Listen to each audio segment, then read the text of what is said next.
At this point, we would like to request our newly appointed generals and flag officers to please rise, as the President will now administer the oath of office for the newly appointed generals and flag officers. Raise your right hands and repeat after me. I say your name. Having been appointed to the position of, do hereby solemnly swear that I will faithfully discharge, to the best of my ability, the duties of my present position, and of all others I may hereafter hold under the Republic of the Philippines. That I will support and defend the Constitution of the Philippines. That I will bear true faith and allegiance to the same. That will obey the laws, legal orders, and decrees promulgated by the duly constituted authorities of the Republic of the Philippines.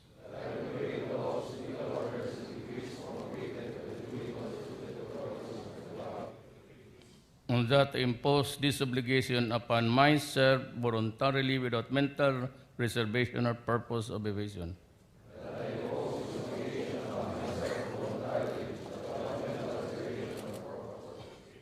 So help me God. Congratulations sa inyo, sir. Thank you very much, Mr. President, and congratulations. At this point, may we kindly request the President for his message.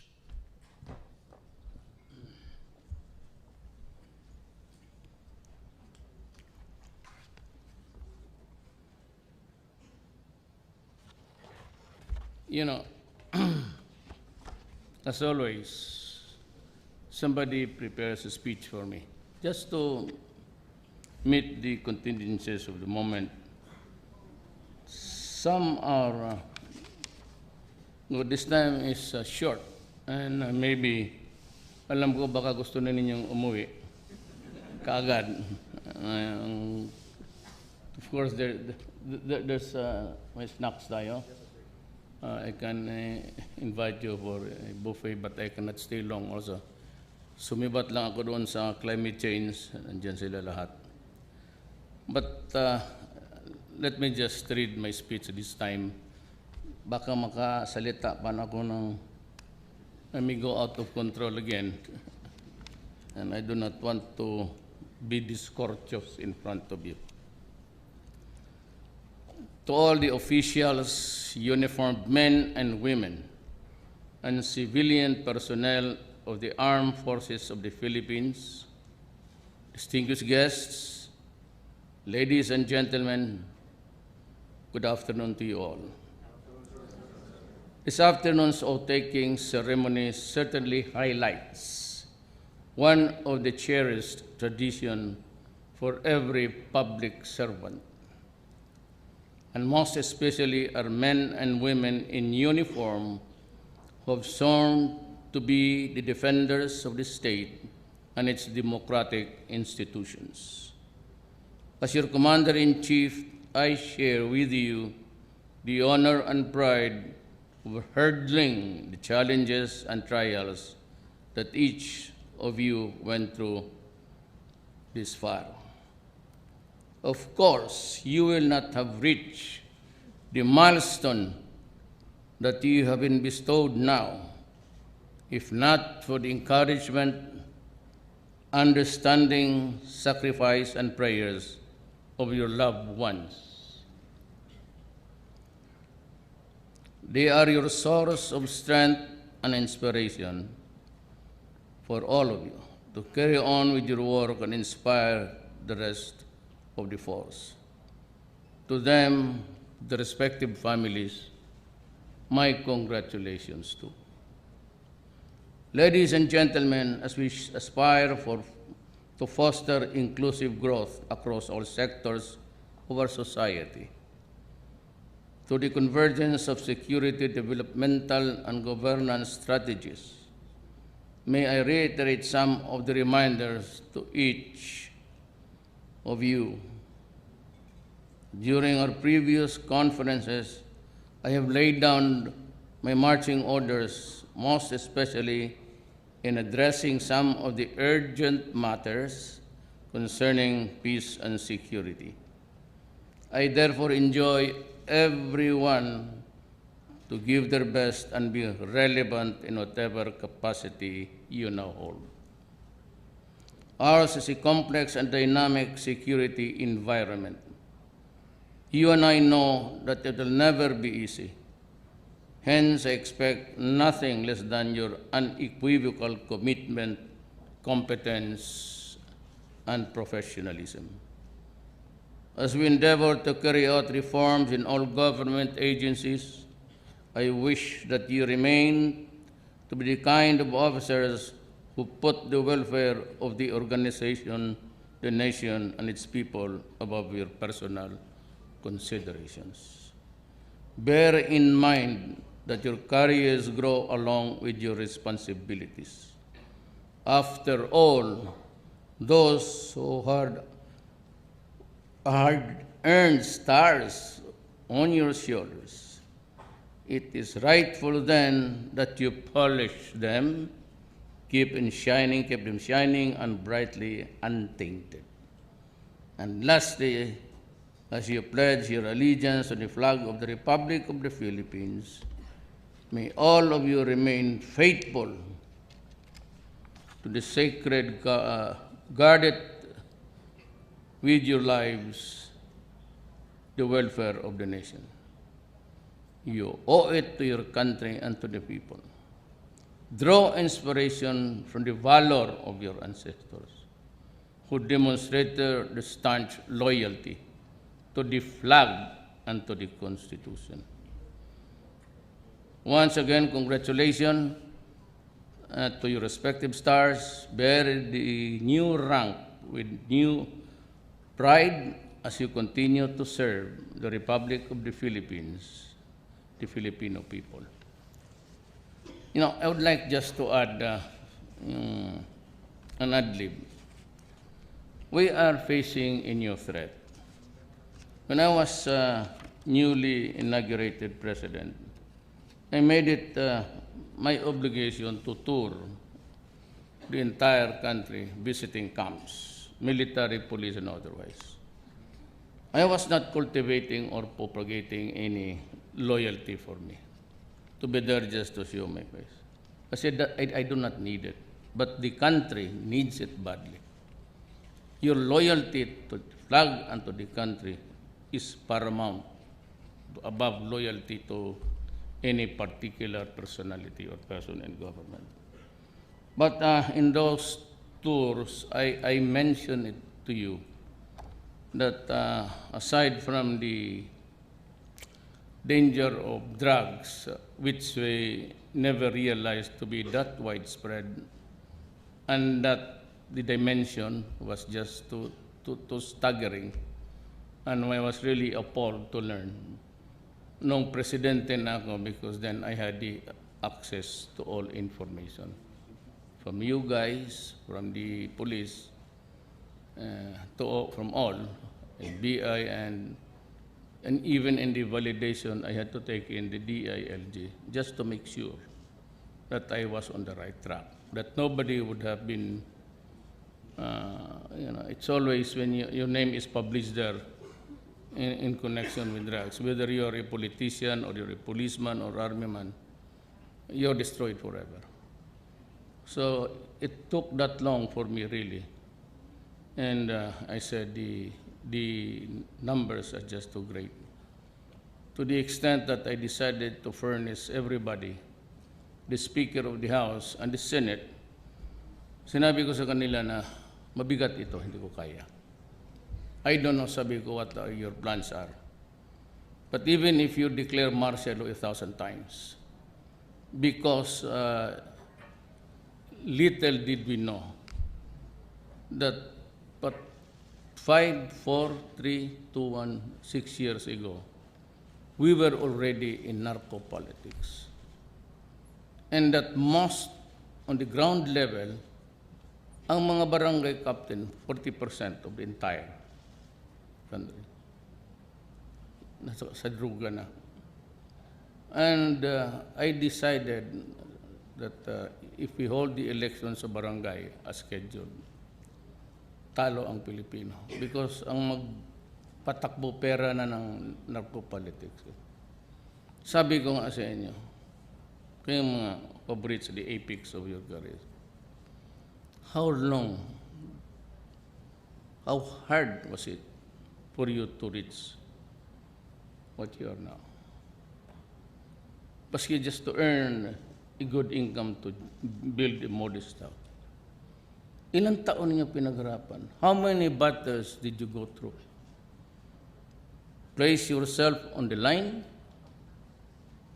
and come up still alive to reach the retirement age.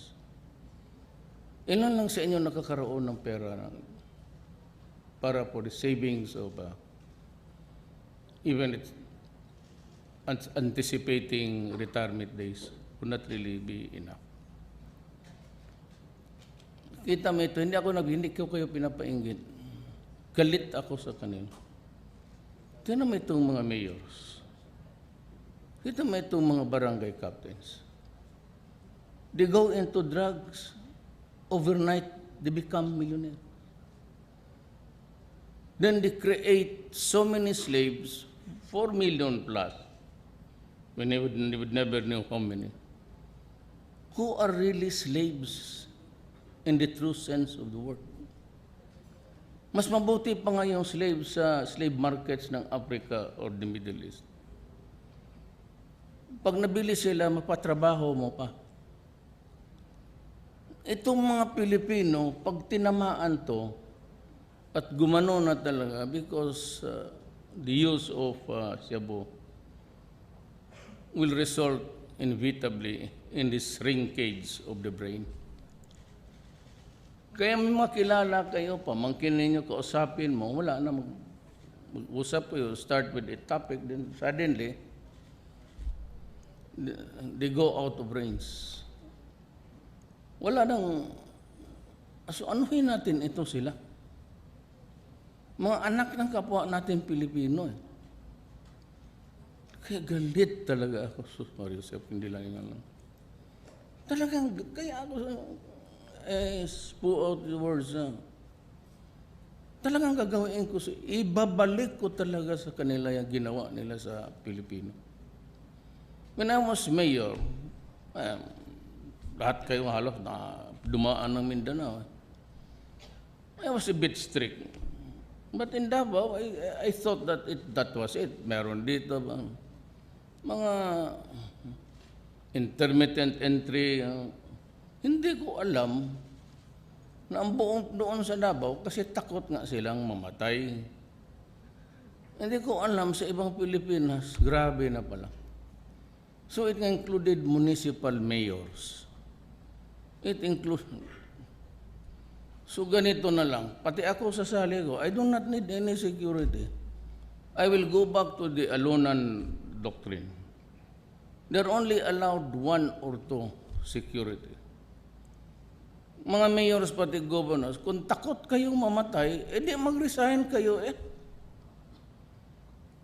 Pero kung sabi ninyo na you go around with an entourage of 2-3 kumboy tapos may armas, lalo na sa Mindanao, I do not want to offend, but that is true.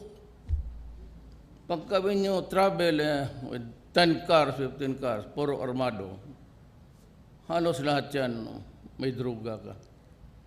And that has been proven time and again.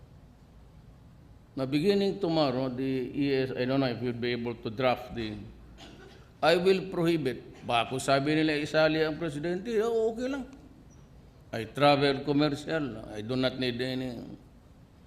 Basta may tao lang magtingin sa akin sa likod, one in front, tapos na. I will not allow excessive. Kasi dyan nag-umpisa. Kita mo yun noon. Sino ba naman police pati maglakad yung mayor dyan when they pagpasok nila, they want the presence felt. Tapos maraming security, katalo pa ang presidente.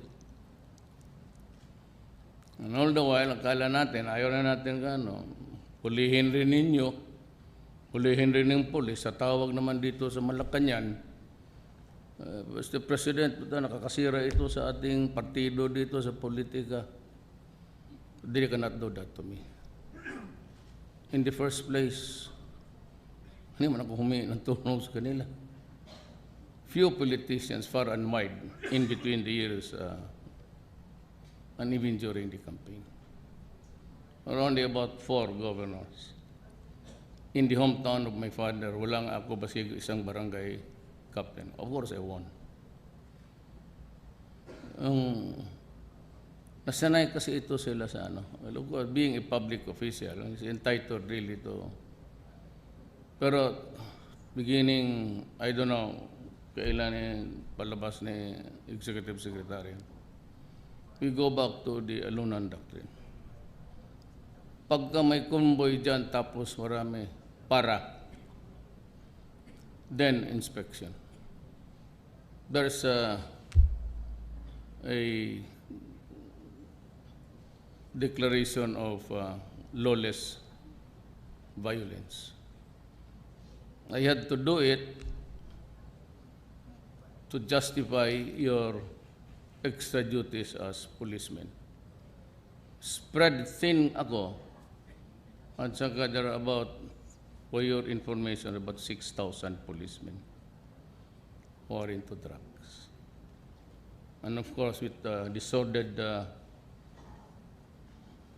event about the Koreans, I ordered the police to stop all operations. No policeman in this country anywhere is allowed to enforce laws related to the drug campaign. Kasi magamit nila yung, palitan nila yung warrant, palitan lang ang pangalan, tapos pupunta. I had to explain again and again. I had to apologize almost to every Korean who would come here, to the ambassador and to the American people. I think Panelo is going there. I told him to make a good apology. Wala tayong magawa, nangyari. Ang pinakabasto sa lahat, masakit daw sa kanila is talagang yung flushing sa down the drain sa toilet bowl. Nasaktan sila. Baski, gawain sa atin yan. Kaya let me reorganize the enforcement dyan sa drugs sa police. In the meantime, they would be arrested and I will order you to arrest them.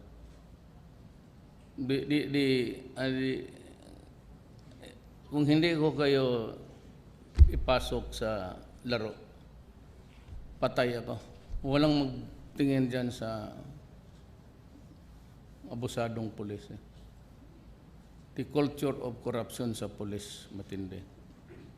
In the beginning, pati mga generals.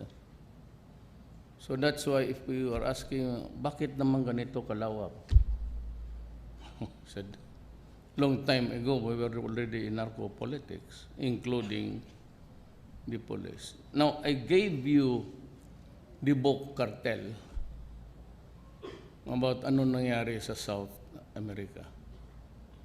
If you have read it, then I would understand na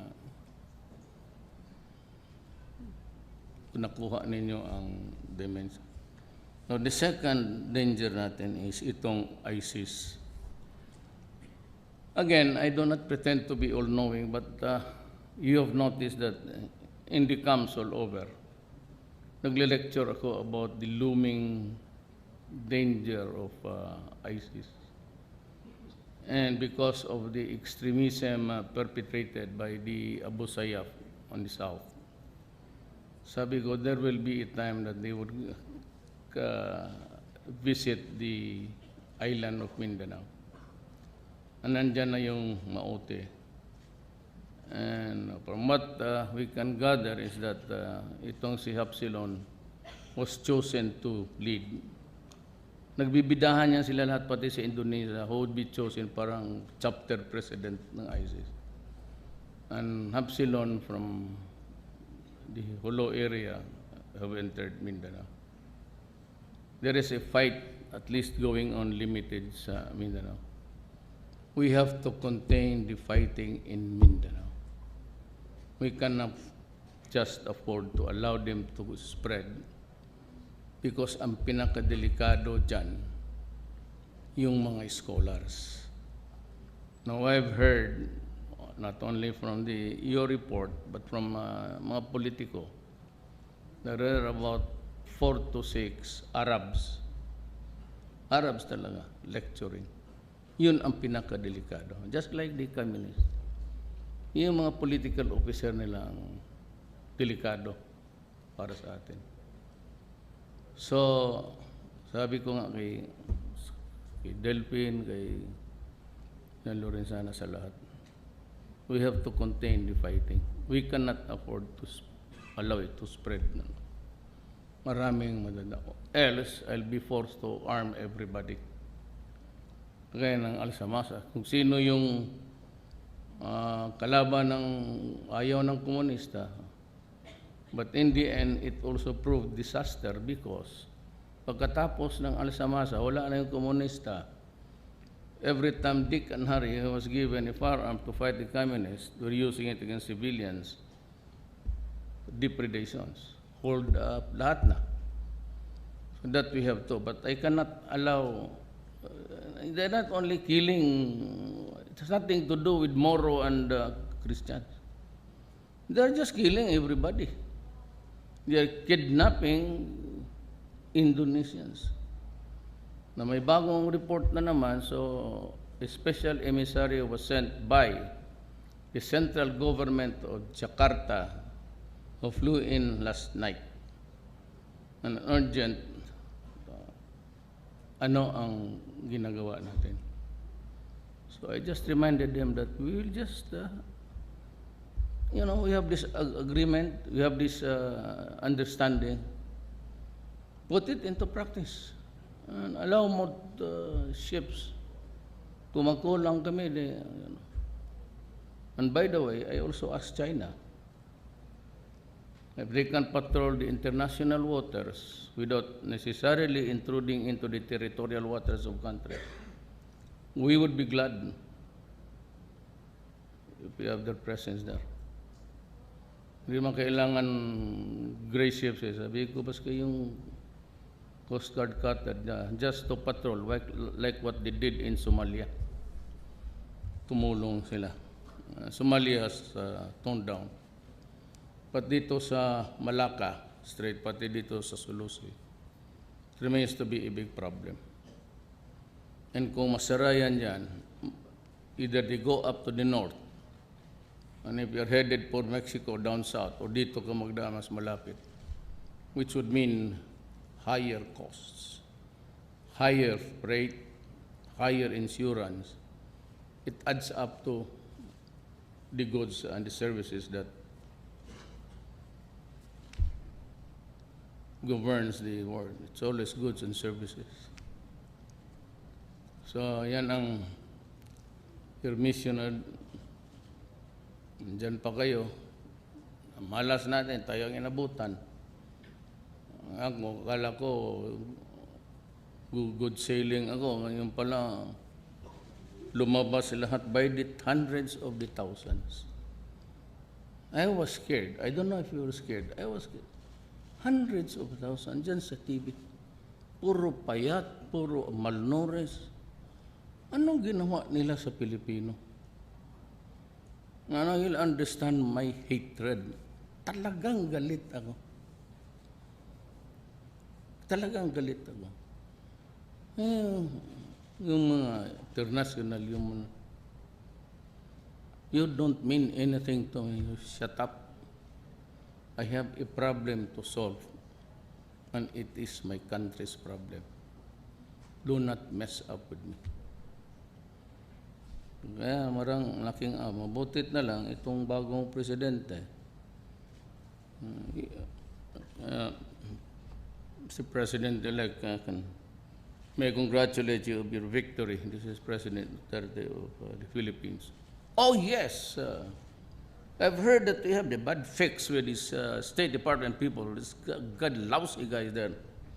And it's about the son of a business areas. Me in my country, in that border of, also the guys there and government is helping each other, flooding my country. You are doing the right thing. Hindi ko malaman ngayon if I will be Obama or I will obey the Trump. So, iba-iba kasi ang estilo talaga ng mundo. So ngayon, wala na yung mga human rights dito, tahimik sila. Sabi ni Trump, you're doing it right. Tanongin mo ako, if I'm doing it right, then do not ask me any question. It is already right. Well, that is the dynamics of the world. But may I congratulate you again. And we have always faith or trust in you. I've been mayor for... one of the cities you pointed out was better developed. You know, I've hit 9% growth. 9% is the highest so far sa history. But 7 lang yan. I hit 9 because Davao is... and I could not have done it, really, without the help of the military and the police. Hindi ko kaya yung ganon. Sino magtrabaho yung... Kasi military and the police. Ayoko na lang magyabang kung ano. Basta ako sa inyo ako. Huwag kayong maniwala niyang komunista ako. Yung mga babae lang yung magaganda ang hinahabol ko dyan. Hindi naman yung... Hindi, biro lang. So I cannot stay with you because kami, we have to go back to the climate change conference. I just told them na tinakot ko si Ligarda na I have to go kasi yung mga sundalo nagkakak na ng baril. By the time tayo maglabas tayo dito, arestado na tayong lahat. So I'm proud of my soldiers. I'm really proud of you. Mabuhay ang Armed Forces of the Philippines.